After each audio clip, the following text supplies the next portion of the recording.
The Indian author Ruskin Bond was born in Kasauli, Punjab States Agency, British India.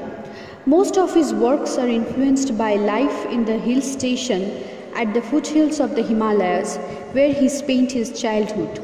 His first novel, The Room on the Roof, was written when he was only 17 years old and published when he was 21 years. On his 86th birthday, amid the ongoing lockdown, we want to revisit Deoli.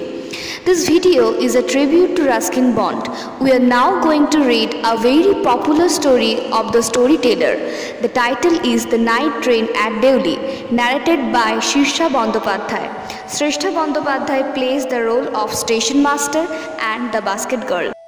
The Night Train at Deoli. When I was at college, I used to spend my summer vacations in Dehra at my grandmother's place. I would leave the plains early in May and return in July. Deoli was a small station about 30 miles from Dehra. It marked the beginning of the heavy jungles of the Indian Terai. The train would reach Deoli at about 5 in the morning, when the station would be dimly lit with electric bulbs and oil lamps, and the jungle across the railway tracks would just be visible in the faint light of dawn. Deoli had only one platform, an office for the station master, and a waiting room. The platform boasted a tea stall, a fruit vendor, and a few stray dogs. Not much else, because the train stopped there only 10 minutes before rushing on into the forests. Why it stopped at Deoli? I don't know. Nothing ever happened there. Nobody got off the train and nobody got in. There were never any coolies on the platform. But the train would halt there a full 10 minutes, and then a bell did sound.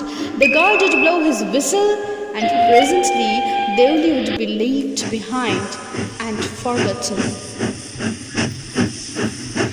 I used to wonder what happened in Deoli, behind the station walls. I always felt sorry for that lonely little platform and for the place that nobody wanted to visit. I decided that one day I would get off the train at Deoli and spend the day there, just to please the town. I was 18, visiting my grandmother, and the night train stopped at Deoli. A girl came down the platform selling baskets.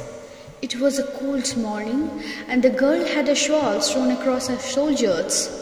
Her feet were bare, her clothes were old, but she was a young girl, walking gracefully and with dignity. When she came to my window, she stopped. She saw that I was looking at her intently, but at first she pretended not to notice. She had a pale skin, set off by shiny black hair, and dark, troubled eyes. And then those eyes, searching and eloquent, met mine. She stood by my window for some time, and neither of us said anything.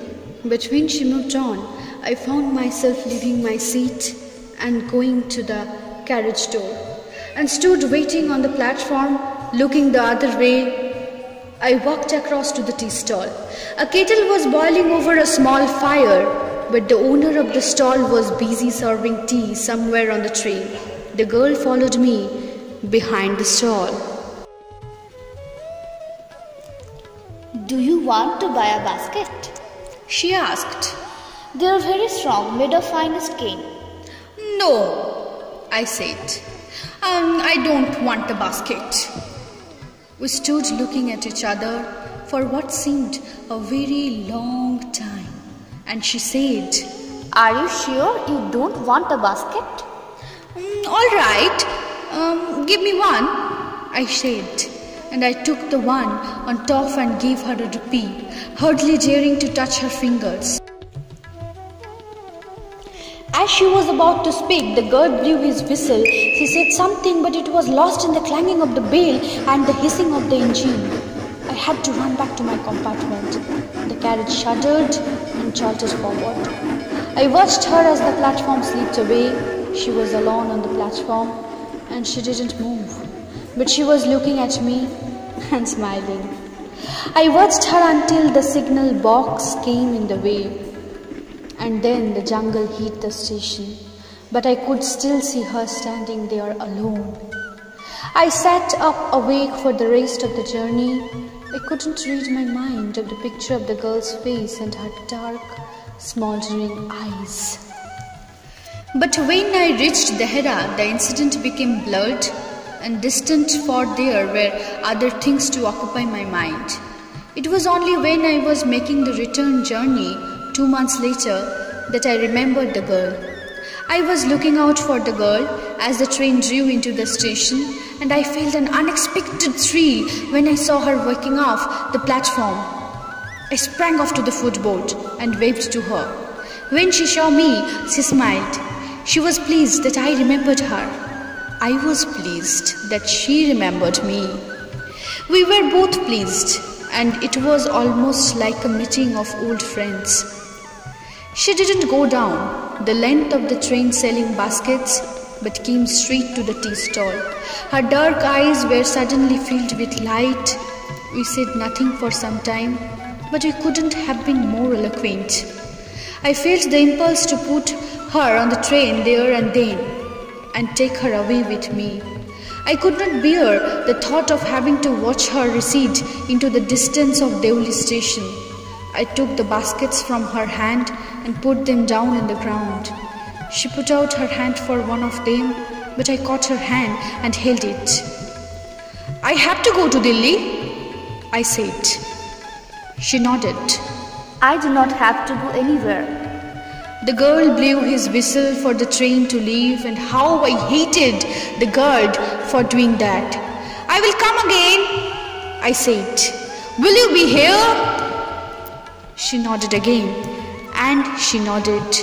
The bell clanged, and the train slid forward. I had to wrench my hand away from the girl and ran for the moving train. This time I didn't forget her. She was with me for the remainder of the journey and for long after. All that year she was a bright, living thing, and when the college term finished, I packed in haste and left for the Dehra earlier than usual. My grandmother would be pleased at my eagerness to see her. I was nervous and anxious as the train drew into Deoli, because I was wondering what I should say to the girl and what I should do.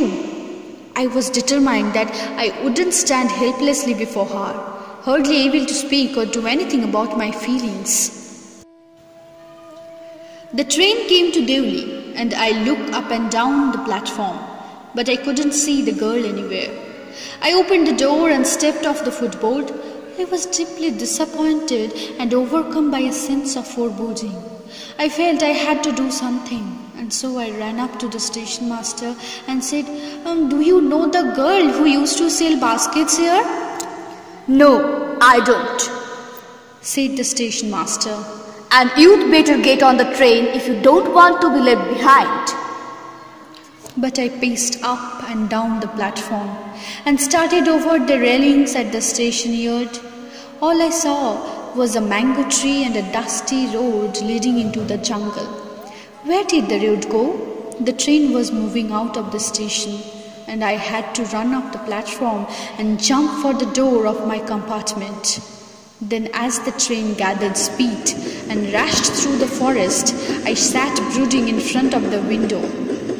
What could I do about finding a girl I had seen only twice, who had hardly spoken to me, and about whom I knew nothing, absolutely nothing, but for whom I felt a tenderness and responsibility that I had never felt before? My grandmother was not pleased with my visit after all, because I didn't stay at her place more than a couple of weeks. I felt restless and ill at ease. So I took the train back to the plains, meaning to ask further questions of the station master at Deoli. But at Deoli, there was a new station master. The previous man had been transferred to another post within the past week. The new man didn't know anything about the girl who sold baskets. I found the owner of the tea stall, a small, shriveled up man wearing a greasy clothes, and asked him if he knew anything about the girl with the basket.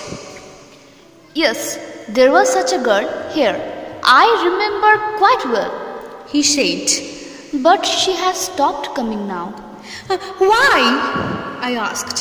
What happened to her? How should I know? Said the man. She was nothing to me. And once again I had to run for the train. As the Deoli platform receded, I decided that one day I would have to break the journey there, spend a day in the town, make inquiries and find the girl who had stolen my heart with nothing but a look from her dark, impatient eyes. With this thought, I consoled myself. Throughout my last term in college, I went to Dehra again in the summer, and when in the early hours of the morning the night train drew into Deoli station, I looked up down the platform for signs of the girl, knowing I wouldn't find her, but hoping just the same. Somehow I couldn't bring myself to break journey at Deoli and spend a day there. If it was all fiction or a film, I reflected, I would have got and cleaned up the mystery and reached a suitable ending for the whole thing. I think I was afraid to do this. I was afraid of discovering what really happened to the girl. Perhaps she was no longer in Deoli. Perhaps she was married. Perhaps she had fallen ill. In the last few years, I have passed through Deoli many times, and I always look out of the carriage window, half expecting to see the same unchanged face smiling at me. I wonder what happens in Deoli, behind the station walls, but I will never break my journey there. It may spoil my game. I prefer to keep hoping and dreaming, and looking out of the window up and down the lonely platform, waiting for the girl with the baskets. I never break my journey at Deoli, but I pass through as often as I can.